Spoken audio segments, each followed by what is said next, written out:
Jadi kemudian pertama kita melakukan perbuatan dosa, kemudian kita bermusuhan, lalu kemudian adanya dendam ya, itu mengakibatkan tindakan kekerasan terjadi. Lalu kemudian sekolah dan urusan kita menjadi tidak lancar karena apa? Kita mungkin kalau terjadinya kekerasan itu di sekolah, otomatis kita berhadapan dengan BP ya, lalu BK ya, bimbingan konseling kita di sekolah itu adalah BK. Kalau kemudian itu udah merana tata tertib di sekolah udah nggak ini, otomatis kita di lingkungan luar kita akan berhadapan dengan pihak kepolisian yang pastinya. Jadi banyak hal-hal yang tindakan kekerasan ini dampaknya tidak ada manfaatnya sama sekali. Tapi kalau kita menghindarkan diri, alhamdulillah urusan sekolah kita akan semakin lancar ya. Kita tidak ada mengalami kekurangan, artinya seperti itu. Jadi kita proses belajar akan bisa berjalan dengan baik.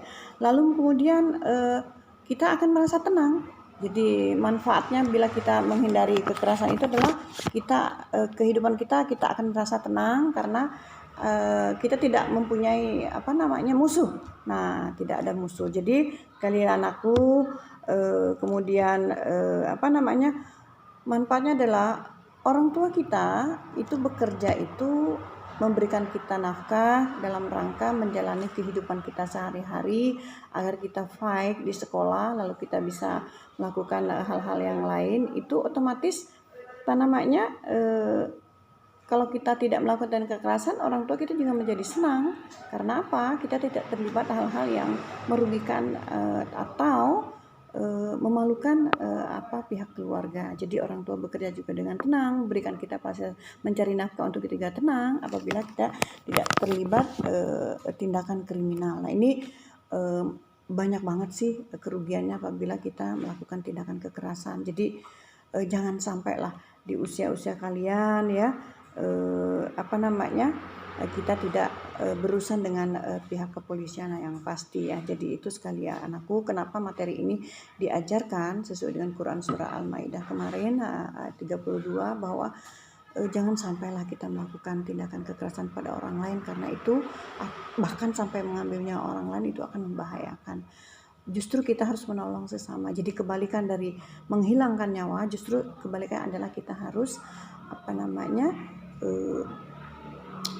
mendukung lah istilahnya agar kita menjauhi hal-hal yang tindakan kekerasan. Nah, kemudian kalau kita tidak melakukan tindakan kekerasan, kita merasa disegani oleh masyarakat karena kita bisa membangun komunikasi dengan orang lain tanpa harus dengan kekerasan. Nah, ini otomatis akan terjadi hal-hal yang positif, energi positif apabila kita melakukan kebaikan.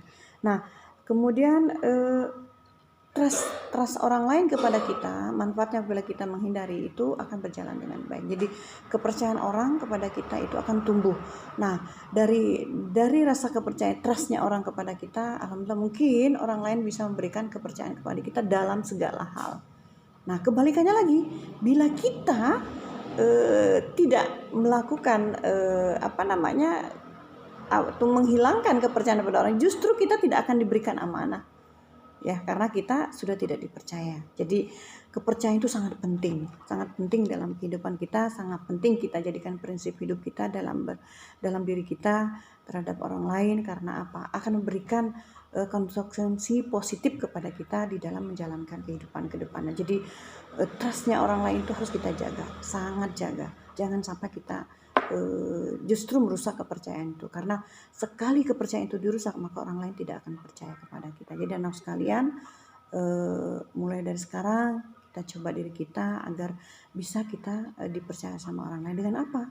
Menjaga amanah, menjaga janji. Kita nggak boleh bohong bila kita berjanji ya. Terus kita nggak boleh munafik lah kalau misalnya ada hal-hal yang mestinya kita sampaikan dengan jujur, kita harus sampaikan. Nah, anak sekalian, kemudian otomatis kalau kita menciptakan kehidupan yang rukun, damai, nah otomatis kalau kerusuhan gak ada di tingkat kita, yang adanya rasa damai, ada keharmonisan, kita juga hidupnya nggak takut-takut. Karena apa? Kita bisa bersosialisasi dengan baik. Lalu kemudian dampak yang terakhir yang paling ini yang paling dirasakan ya, adalah kita membantu kelancaran pembangunan pemerintah. Nah sekarang sih nggak sejauh itu sih, kita hanya bisa menjaga itu, memberikan yang terbaik. Kalau untuk tenaga dan segala kan karena belum tahapannya, tapi dengan apa yang Ibu sampaikan tadi, hal-hal yang negatif, kemudian hal-hal yang bermanfaat, Ibu sudah sampaikan bahwa ya,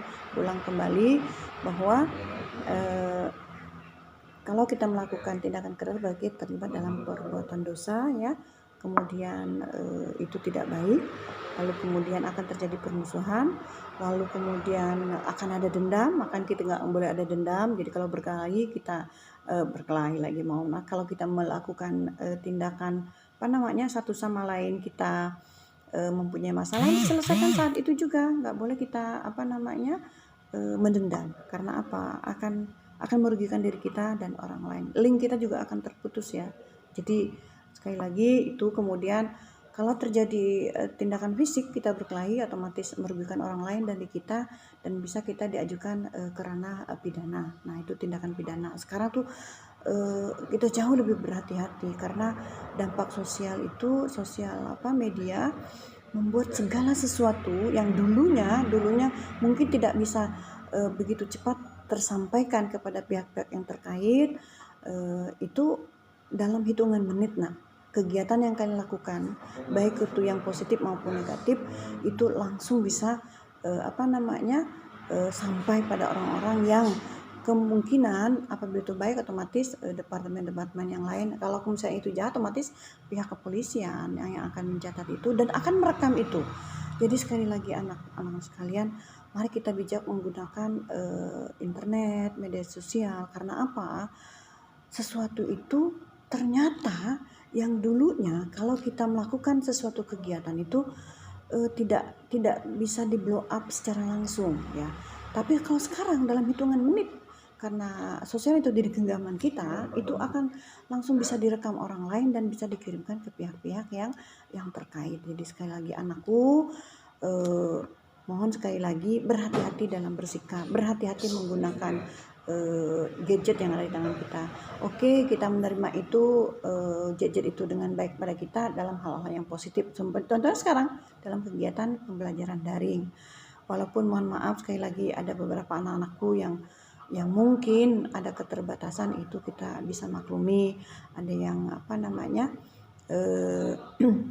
nggak ada kuotanya, lalu kuotanya itu kemudian baru dibeli, sedangkan kegiatan daring kita sedang berlangsung. Itu ibu-ibu sangat memaklumi. Atau HP-nya dipakai oleh orang lain, atau ayah, ibu dan adik kan, kita kan dalam lingkungan tuh nggak bisa sama dengan orang, kita tidak boleh bisa disamakan dengan orang lain ya. Oke. Lalu kemudian berikutnya, kalau kita damai, otomatis trustnya orang ke kita juga berjalan dengan baik. Lalu kemudian kita mudah dipercaya orang lain, disegani orang lain, kehidupan bersosial kita juga berjalan dengan baik. Nah itu yang mempunyai dampak. Jadi kita lihat dari dampak positifnya. Jadi kalau melakukan sesuatu hal itu kita harus lihat dulu, ini konektivitasnya ada manfaat, ada mudaratnya enggak kepada kita. Kalau mudaratnya enggak ada, ya percuma juga kita lakukan. Lebih baik kita melakukan hal-hal yang bermanfaat pada orang lain dan untuk kita, dan tidak boleh mengganggu kehidupan orang lain. Kalau itu kita lakukan, insya Allah. Dan lucunya sekarang kita tuh, karena dampak dengan kita kaitkan dengan dunia sekarang, begitu mudahnya seseorang bisa mengupload baik itu di YouTube itu atau hal-hal yang lain, itu akhirnya membuat kita benar-benar harus bijak. Saya juga sebagai orang tua, lalu kemudian kalian sebagai peserta didik atau anak-anak dari ayah ibu kalian di rumah, mari kita memberikan yang terbaik kepada orang tua. Kalau kita belum bisa memberikan materi, tapi kita memberikan kenyamanan kepada orang tua, paling tidak kita tidak memalukan mereka. Nah ini, kalau sudah menjadi anak yang baik, kalau kita belum bisa membantu orang tua dalam hal materi, tapi kita bisa membantu orang tua dalam hal menjaga marwah, menjaga nama baik orang Jadi kalau kita melakukan sesuatu, ingat dulu sesuatu, ingat Allah, kemudian ingat orang tua, dan ingat orang-orang yang kita sayangi. Nah, itu untuk yang Ibu selalu mengingatkan kepada kalian dalam bertindak itu harus nggak boleh gegabah, karena akan ada dampaknya. Jadi bila kita berbuat sesuatu itu akan ada dampaknya. Nah, sebaliknya kalau kita berbuat baik, otomatis akan flashback ke kita, akan bermanfaat pada diri kita. Contohnya, misalnya Bunda mengajarkan pendidikan agama. Nah, itu bila ada sesuatu yang positif, lalu kemudian kalian sampaikan, itu kan akan bercabang, berbunga, lalu kemudian dia akan membagikan kepada orang lain kebaikan-kebaikan, maka itu akan kembali kepada kita juga kebaikan itu. Nah, itu anak-anak kita. Tapi kalau kita juga ini hati-hati, kalau kita berbicara juga melakukan hal yang tidak baik, itu justru juga akan omongan kita itu justru akan juga menimbulkan dosa. Nah, dan dosanya itu akan bercabang-cabang loh kalau itu ketidakbaikan. Akan sampai kepada kita, sama dengan tadi yang di awal. Berarti kalau kebaikan akan berpahala pada orang lain dan akan kembali ke kita. Begitu pula ucapan yang tidak baik itu sangat harus hati-hati, karena terkadang omongan yang kita keluar itu belum bisa sama dengan yang disampaikan orang lain. Bisa jadi akan sesuatu yang membuat dampak yang negatif, maka itu akan membuatkan kita juga bisa menambah dosa. Nah, ini jadi karena hal yang kita udah keluar itu bukan lagi milik kita. Jadi kata-kata yang kita keluar itu bukan lagi milik kita, maka kita harus bijak menggunakan kata-kata, jangan sampai menyakiti orang lain. Nah, itu ya, begitu anak-anak sekalian. Jadi itu manfaat dan ketidakmanfaatan dalam melakukan tindakan kekerasan. Jadi kalau mau melakukan sesuatu, tolong dipikirkan baik-baik resikonya seperti apa. Ya, memang dalam kehidupan ini ada yang suka, ada yang tidak. Tapi kita berusaha meminimalisir yang tidak sukanya dengan selalu memberikan yang terbaik kepada diri kita sendiri, orang tua kita, keluarga kita, maupun orang lain. Oke? Sampai di sini ada yang ditanyakan, anakku, suara ibu bisa kedengeran nggak di sana? Halo, assalamualaikum. Halo. Alhamdulillah. Aduh, masih ada yang ngantuk ini, masih ada selimutnya ya. Oke. Oke, berikutnya adalah oke, Mas Adin tanyakan. Nah, sekarang tolong didengarkan hati-hati yang masih merem nih, tolong dihatikan. Nah, studi kasusnya adalah seperti ini. Ibu sampaikan, nanti kalian bisa diskusikan ya, teman-teman kelompoknya masing-masing. Studi kasusnya adalah seperti ini. Polres di kota Bangka, contohnya di kota Bangka ini menangkap 4 orang pelajar yang melakukan tawuran. 4 orang pelajar yang melakukan tawuran. Lalu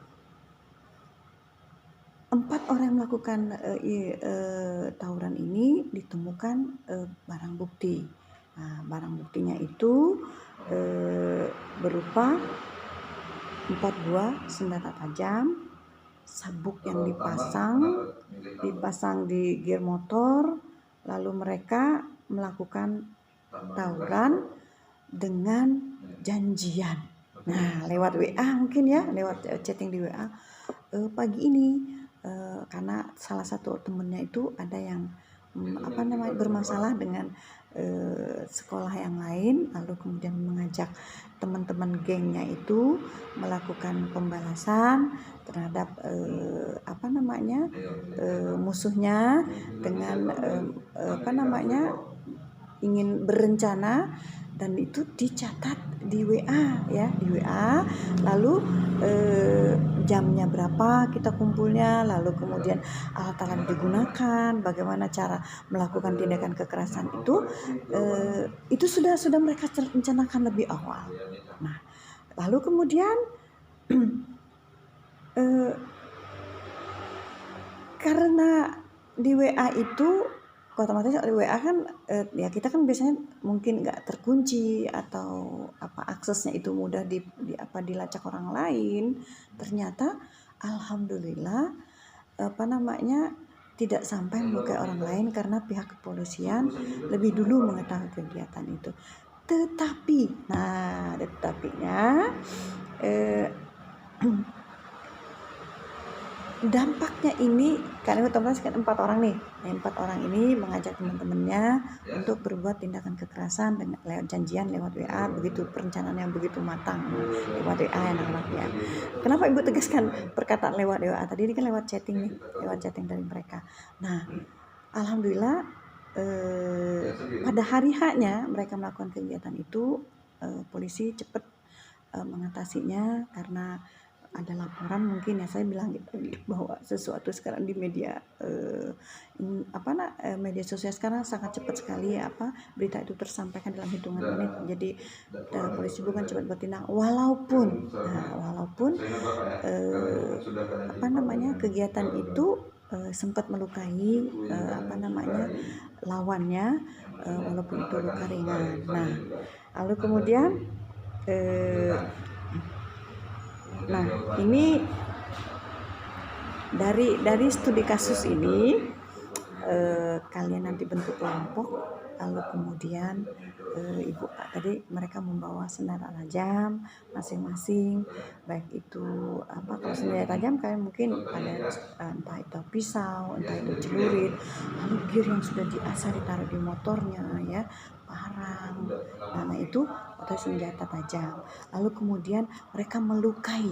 Nah, mereka melukai salah satu orang musuhnya walaupun luka ringan. Nah, tidak berdampak kepada yang lainnya, hanya satu orang itu. Nah, yang ingin Ibu tanyakan, Ibu pertanyakan ya, dengarkan baik-baik. Yang pertama, berdasarkan kejadian tersebut, apa saja kerugian yang dialami dari tindakan kekerasan yang dilakukan oleh pelajar tadi?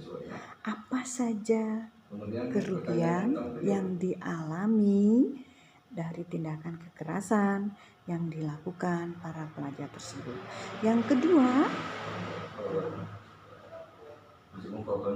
menurut kalian apa yang dilakukan para pelajar agar terhindar dari kejadian tersebut?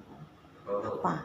Nah, jadi apa yang dilakukan pelajar agar bisa terhindar dari hal-hal tindakan kekerasan? Nah, yang ketiga, dari wacana di atas, dari studi kasus di atas, Ibu mohon kalian bisa membuka jeratan apa, pasal apa.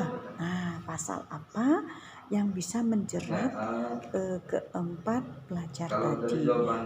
Dilihat dari tindakan kriminal. Nah, itu jadi ancamannya apa, pasal apa dari KUHP, kemudian ganjarannya itu berapa tahun misalnya, kayak gitu kan. Nanti kalian akan cari, nanti googling ya, untuk tindakan kekerasan, melukai orang lain, membawa senjata tajam, merencanakan, nah itu ada KUHP-nya. Nah itu jadi dari studi kasus di atas, kalian harus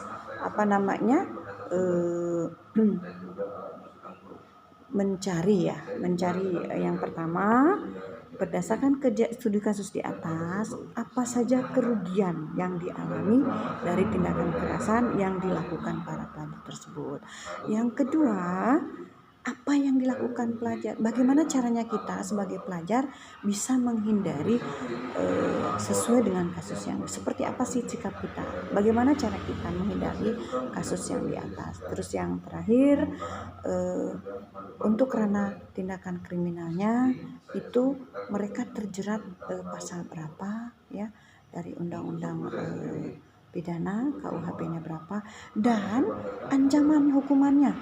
Ancaman hukuman agar kalian lebih jauh, lebih kalian mencari lebih detail. Oh, ternyata setiap tindakan itu di kepolisian tuh ada ada risikonya, ada undang-undangnya, dan kita bisa dipidanakan.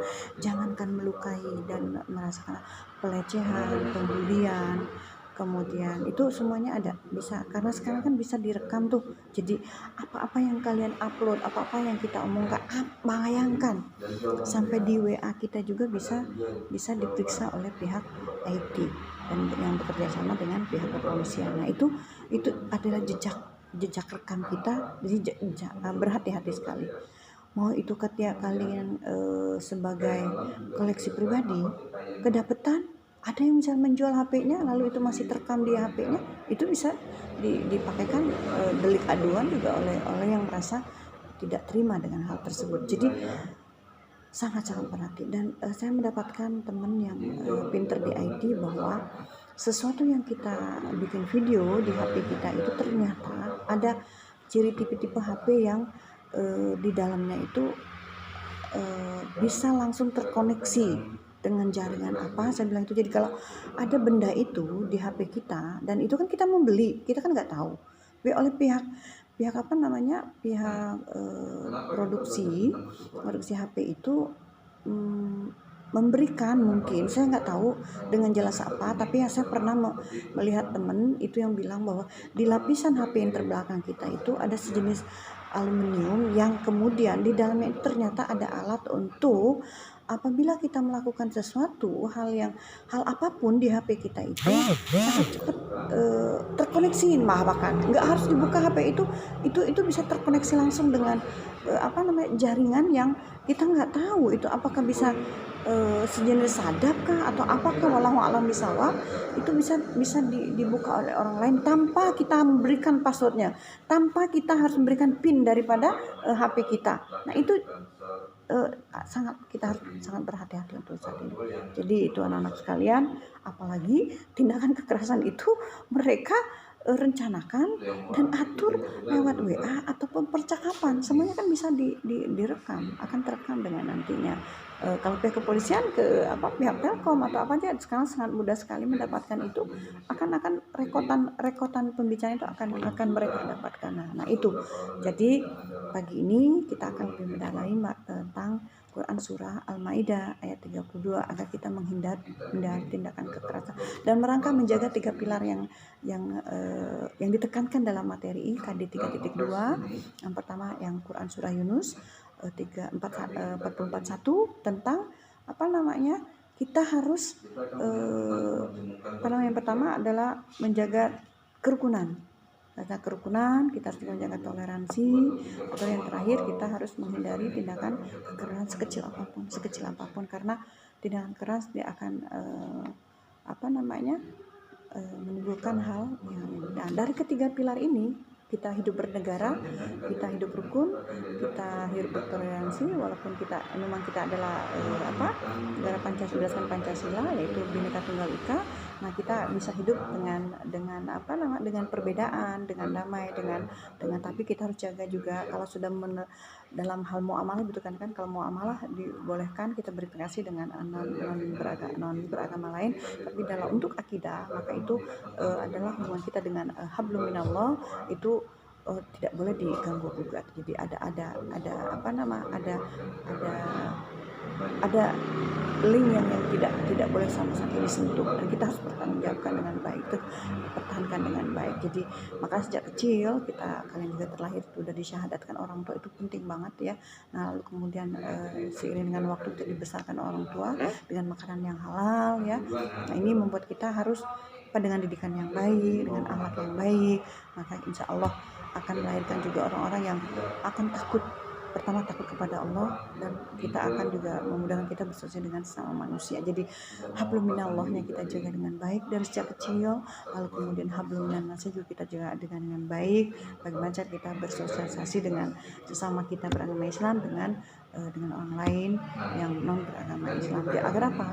Kehidupan kita bisa berjalan dengan damai.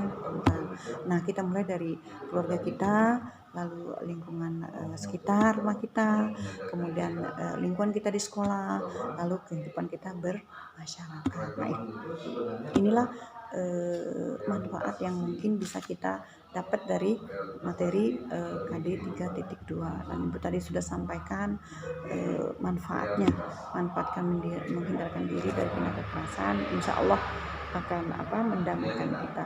Dan mungkin kalian bisa membaca sirah Nabi, sejarah Nabi Muhammad SAW ya, sebagaimana dia diutus ke muka bumi yang pertama kan dalam rangka memperbaiki akhlak manusia, bagaimana mereka begitu berakhlak banget menghadapi sesama Islam maupun apalagi dengan orang lain. Jadi mencintai. Jadi apabila kita menyebarkan cinta, insya Allah akan flashback ke kita. Orang juga akan mencintai kita dengan ikhlas, dengan tulus. Nah itu.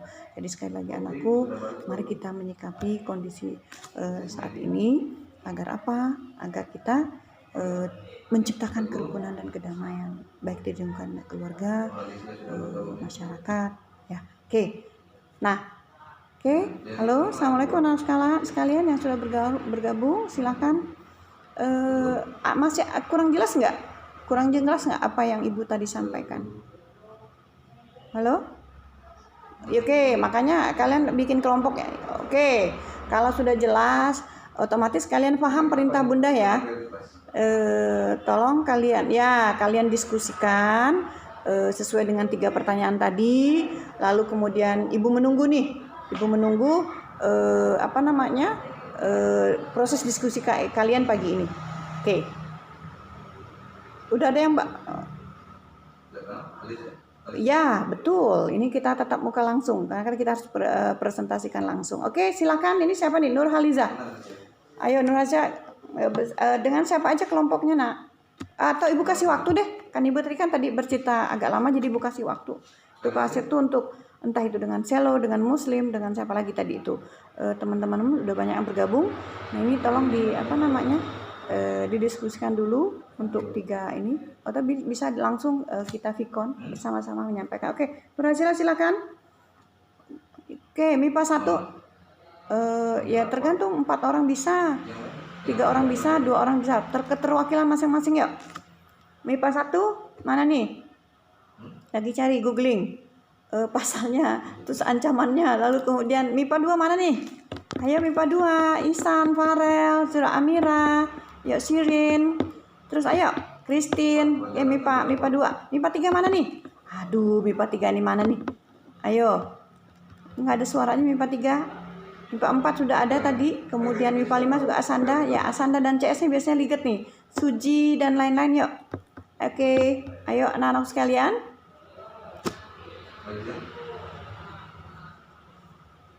Apa ini masih dengan realitas? Ya anggaplah kita di kelas, jadi presentasikan hasil itu di depan kelas. Ini di depan kelas nih, kita meeting itu kan kelas nih. Oke.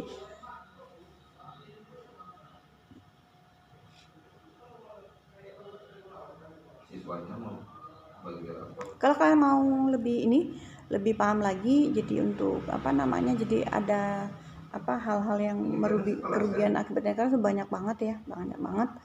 Itu bisa kalian presentasikan ya, kerugiannya apa saja, kemudian manfaatnya apa saja. Nah itu kan tadi Bu, manfaatnya kan udah disampaikan, masih kerugiannya udah ada tuh yang nyelip dikit gitu loh. Oke, yang lainnya ya. Oke, yang lainnya mana aja ini, yang lainnya. Sekarang ini kita perjalanan olahraga atau agama?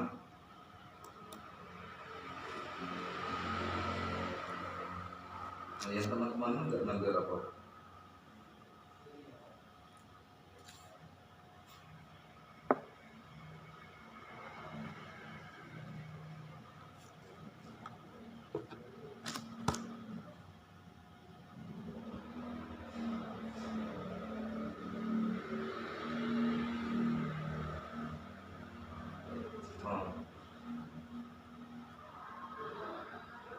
Nah, studi kasusnya Ibu sampaikan lagi, mungkin ada yang baru bergabung ya. Pertama adalah Polres Kota Bangka ya, Polres kita menemukan menangkap 4 orang pelajar melakukan tawuran, dan di tangan mereka ditemukan barang bukti berupa senjata tajam dan ada gear yang sudah biasa taruh di motor mereka. Nah, lalu kemudian mereka ketangkep karena sempat melukai musuhnya atau lawannya walaupun luka ringan, tapi paling tidak senjata itu sudah digunakan dan mengakibatkan dampak kecelakaan pada orang lain. Nah, pertanyaan pertama adalah berdasarkan kejadian studi kasus di atas, apa saja kerugian yang dialami tindakan dilakukan para tersebut. Terus yang kedua, apa sih yang bisa kalian lakukan dalam menghindari studi kasus di atas? Atau yang terakhir, untuk masuk ke ranah pidana, mereka melanggar pasal apa ya, ayat berapa di KUHP, lalu kemudian ancaman hukumannya itu berapa tahun, karena mereka membawa ada barang bukti lalu kemudian melukai, terus kemudian mereka merencanakan. Nah, itu masing-masing punya ini loh, tahapan-tahapan KUHP-nya, pasalnya, ayatnya berapa. Silakan dibacakan. Oke. Keragaman itu sudah dari awal mula sudah ada, dan itu kita terima dari Sang Pencipta, bukan karena kita ingin, bukan karena kita yang buat, tapi memang Tuhan yang membuat. Maka tugas kita adalah menerima dan kemudian menghadapi, berrelasi itu sesuai dengan apa yang sudah diberikan oleh Allah itu. Dan karena itu diberikan oleh Sang Pencipta yang Allah sendiri, maka hal itu bisa menjadi sesuatu yang membuat kita saling berselisih, berseteru, konflik. Karena kalau kita menjadikan keragaman itu sumber konflik, pada dasarnya kita mempermasalahkan apa yang sudah diberikan oleh